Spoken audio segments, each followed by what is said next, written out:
Assalamualaikum warahmatullahi wabarakatuh. Jumpa lagi dengan Feli di channel Feli Safriani. Baiklah Bapak Ibu, kali ini kita akan tetap lanjut membahas soal P3K PGSD, khusus materi PKN dan IPS dari FR ujian tahap pertama. Jadi ini adalah untuk persiapan tes tahap kedua. Tetap semangat Bapak Ibu untuk bisa lulus P3K tahun ini. Bagi Bapak Ibu yang belum subscribe, jangan lupa untuk subscribe. Terima kasih. Soal yang pertama. Secara garis besar isi dari pasal 18 Undang-Undang Dasar 1945 yang sudah diamandemen adalah A. Landasan hukum Kementerian Negara, B. Wewenang pemerintah daerah untuk mengatur sendiri pemerintahan, C. Anggota DPR dipilih melalui pemilihan umum, D. Wewenang DPR dalam membuat dan membentuk undang-undang. Jadi beberapa isi pasal 18 Undang-Undang Dasar 1945 berdasarkan perubahan kedua tahun 2000 sebagai berikut. Yang pertama, NKRI dibagi atas daerah-daerah provinsi dan daerah provinsi dibagi atas kabupaten dan kota yang tiap-tiap provinsi, kabupaten dan kota itu mempunyai pemerintahan daerah yang diatur dengan undang-undang. Yang kedua, pemerintah daerah provinsi, daerah kabupaten dan kota mengatur dan mengurus sendiri urusan pemerintahan menurut azas otonomi dan tugas pembantuan. Jadi intinya untuk pasal 18 Undang-Undang Dasar 1945 itu mengatur tentang otonomi daerah. Jadi jawabannya adalah B, wewenang pemerintah daerah untuk mengatur sendiri pemerintahannya.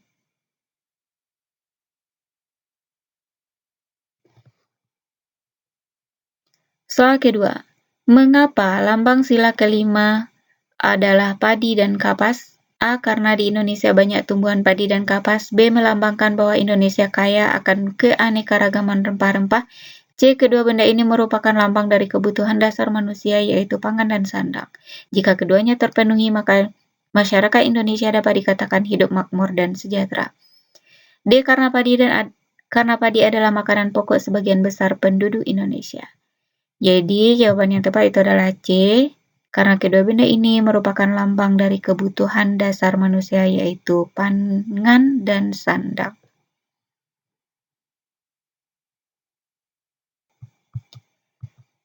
Kita bahas makna lambang sila-sila Pancasila mulai dari sila pertama yang dilambangkan dengan bintang. Maknanya adalah bintang tunggal dianggap sebagai cahaya, seperti cahaya kerohanian yang dipancarkan Tuhan kepada manusia.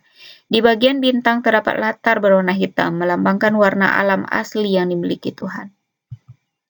Sila kedua dilambangkan dengan rantai emas. Rantai tersebut memiliki mata rantai yang berbentuk segi empat dan lingkaran yang saling berkaitan. Mata rantai segi empat melambangkan laki-laki, sedangkan lingkaran melambangkan perempuan. Mata rantai yang saling berkaitan tersebut bermakna setiap manusia baik laki-laki maupun perempuan membutuhkan satu sama lain. Bersatu menjadi kuat seperti rantai.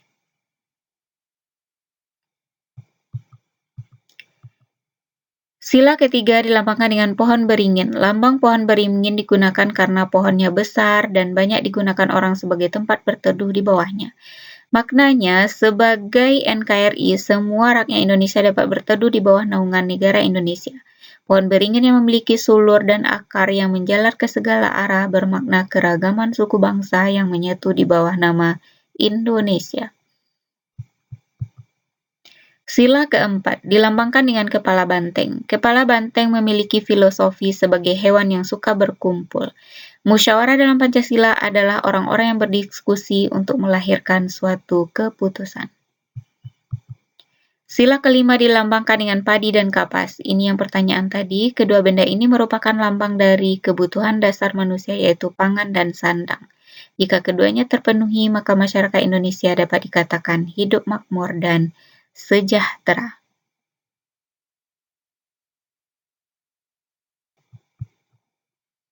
Soal selanjutnya, makna alinea keempat pembukaan Undang-Undang Dasar 1945 terkait dengan A. Cita-cita negara Indonesia, B. Tujuan negara Indonesia, C. Hak untuk merdeka, D. Motivasi spiritual. Jadi ini jawabannya adalah B. Tujuan negara Indonesia. Mari kita bahas makna masing-masing alinea dari pembukaan Undang-Undang Dasar 1945. Alinea pertama, yaitu pernyataan tidak setuju dengan penjajahan dan tentang hak kemerdekaan. Alinea kedua memuat cita-cita negara Indonesia. Alinea ketiga memuat motivasi spiritual tentang kemerdekaan. Alinea keempat memuat fungsi sekaligus tujuan negara Indonesia. Jadi, makna alinea keempat yaitu adalah tujuan negara Indonesia.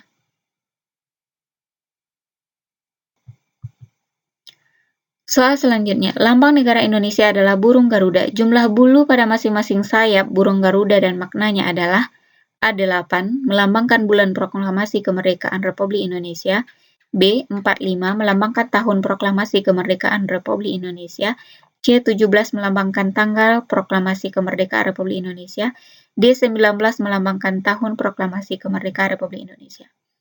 Jadi kalau sayap itu isinya adalah 17, melambangkan tanggal proklamasi kemerdekaan Republik Indonesia. Tanggal 17. Dan mari kita lihat, ini adalah lambang negara kita, yaitu burung Garuda. Jumlah bulu pada sayap yaitu 17 helai, melambangkan tanggal kemerdekaan. Kemudian jumlah helai bulu pada ekor ada 8, melambangkan bulan kemerdekaan, yaitu bulan 8, bulan Agustus. Kemudian bulu pangkal ekor, yaitu berjumlah 19, ini melambangkan untuk tahun 1900. Dan 45 helai bulu leher, ini melambangkan tahun kemerdekaan Indonesia, 45.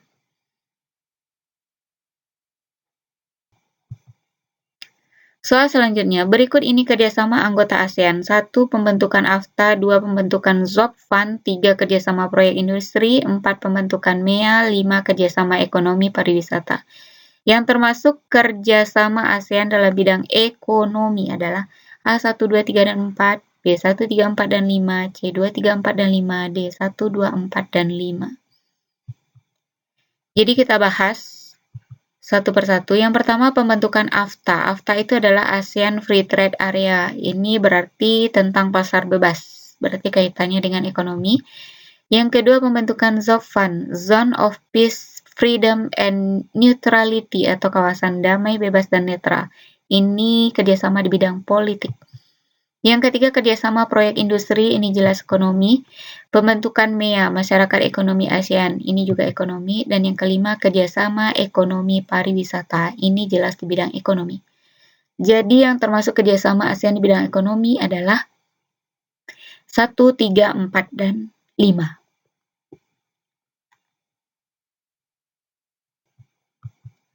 Soal selanjutnya, perhatikan ciri-ciri negara ASEAN berikut. 1. Sistem pemerintahan republik, 2. Kepala negara presiden, 3. Kepala pemerintahan perdana menteri, 4. Kegiatan ekonomi pada sektor pertambangan, 5. Bahasa yang digunakan adalah Inggris, Melayu, Mandarin, dan Tamil, 6. Sebagian besar penduduknya keturunan Melayu. Yang bukan termasuk ciri negara Singapura adalah A1 dan 2, B2 dan 4, C4 dan 5, D5 dan 6. Jadi jawabannya adalah 4 dan 6. Kita bahas ciri negara Singapura. Yang pertama, sistem pemerintahannya memang republik. Jadi 1, 2, dan 3 itu memang benar. Yang kedua, kepala negaranya presiden. Yang ketiga, kepala pemerintahannya perdana menteri. Yang keempat, kegiatan ekonomi pada struktur sektor pertambangan ini salah karena kegiatan ekonomi utama masyarakat Singapura adalah sektor perdagangan. Kemudian yang kelima, sebagian besar penduduknya keturunan Tionghoa, jadi bukan keturunan Melayu. Jadi yang bukan itu adalah 4 dan 6.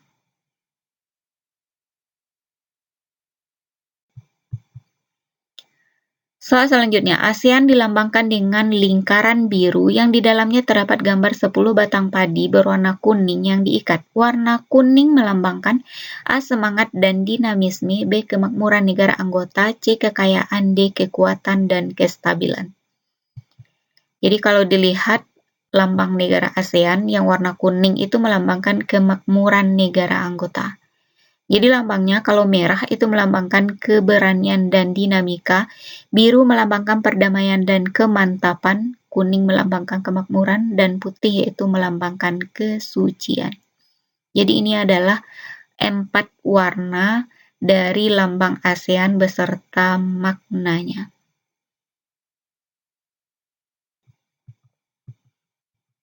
Soal selanjutnya, kebudayaan Indonesia yang diakui UNESCO pada tahun 2019 adalah A. Batik, B. Pencaksilat, C. Angklung, D. Pantun. Jadi jawabannya itu adalah pencaksilat. Jadi ini adalah daftar kebudayaan Indonesia yang diakui oleh UNESCO. Pada tahun 2003 yang diakui itu adalah wayang kulit. Tahun 2009 itu adalah batik. Pada tahun 2010 itu angklung. Dan tahun 2019 adalah pencaksilat. Dan tahun 2020 kemarin itu adalah pantun. Soal selanjutnya, perhatikan pernyataan berikut. 1. Membantu korban bencana alam. 2. Tidak menyakiti orang lain. 3. Membantu lansia menyeberang jalan. 4. Tidak menindas bangsa lain. 5. Memberi tempat duduk pada wanita hamil yang di angkutan umum. Pernyataan di atas merupakan pengamalan Pancasila sila Q A2, B3, C4, D5. Jadi ini jawabannya adalah pengamalan sila Pancasila sila Q2. Contoh pengamalan sila Q2 Pancasila. Yang pertama, membantu korban bencana alam. 2. Turut serta dalam kegiatan kemanusiaan. 3. Memberi santunan kepada orang miskin. 4. Mengunjungi teman sakit. 5. Tidak menyakiti orang lain. 6. Peduli terhadap penderitaan orang lain. 7. Tidak menyinggung perasaan orang lain. 8. Bersimpati kepada orang yang mengalami kemalangan. 9. Menghargai hak asasi manusia. 10. Tidak melanggar hak-hak orang lain. 11. Berani membela orang yang tidak bersalah. 12. Turut menjaga perdamaian dunia. 13. Menghargai kemerdekaan bangsa lain. 14. Bekerja sama dengan bangsa lain. 15. Menolong orang yang membutuhkan bantuan. 16. Tidak menindas bangsa lain. Jadi sebenarnya masih banyak contoh pengamalan sila Q2 Pancasila. Dan ini adalah di antaranya. Soal terakhir, berikut ini yang termasuk tujuan pokok ASEAN, kecuali A. Menjunjung tinggi HAM, B. Menjalin pengertian dan hubungan persaudaraan antar negara Asia Tenggara, C. Memajukan kerjasama ekonomi dengan jalan membentuk pasaran bersama dan membuat proyek bersama, serta bekerjasama dengan perdagangan dalam perdagangan karet dan timah, yang D. Melakukan ekstradisi antar negara ASEAN. Jadi yang bukan termasuk tujuan pokok. Jadi yang intinya di sini adalah tujuan pokok, kecuali. Jadi yang tidak termasuk tujuan pokoknya itu adalah menjunjung tinggi HAM. Ini kita bahas tujuan pokok negara ASEAN. Yang pertama, mempercepat pertumbuhan ekonomi, kemajuan sosial, serta pengembangan kebudayaan di kawasan ini melalui usaha bersama, dalam semangat kesamaan dan persahabatan, untuk memperkokoh landasan sebuah masyarakat bangsa-bangsa Asia Tenggara yang sejahtera dan damai. Kedua, meningkatkan perdamaian dan stabilitas regional dengan jalan menghormati keadilan dan tertib hukum di dalam hubungan antara negara di kawasan ini serta mematuhi prinsip-prinsip piagam PBB. Yang ketiga, meningkatkan kerjasama yang aktif dan saling membantu dalam masalah-masalah yang menjadi kepentingan bersama di bidang-bidang ekonomi, sosial, teknik, ilmu pengetahuan, dan administrasi. Keempat, saling memberikan bantuan dalam bentuk saran-saran pelatihan dan penelitian dalam bidang pendidikan, profesi, teknik, dan administrasi. Selanjutnya, bekerjasama secara lebih efektif guna meningkatkan pemanfaatan pertanian dan industri, memperluas perdagangan dan pengkajian masalah-masalah komoditi internasional, memperbaiki sarana-sarana pengangkutan dan komunikasi, serta meningkatkan taraf hidup rakyat. Lalu, memajukan pengkajian mengenai Asia Tenggara. Terakhir, memelihara kerjasama yang erat dan berguna dengan berbagai organisasi internasional dan regional yang mempunyai tujuan serupa, dan untuk menjaga segala kemungkinan untuk saling bekerja sama secara di antara mereka sendiri.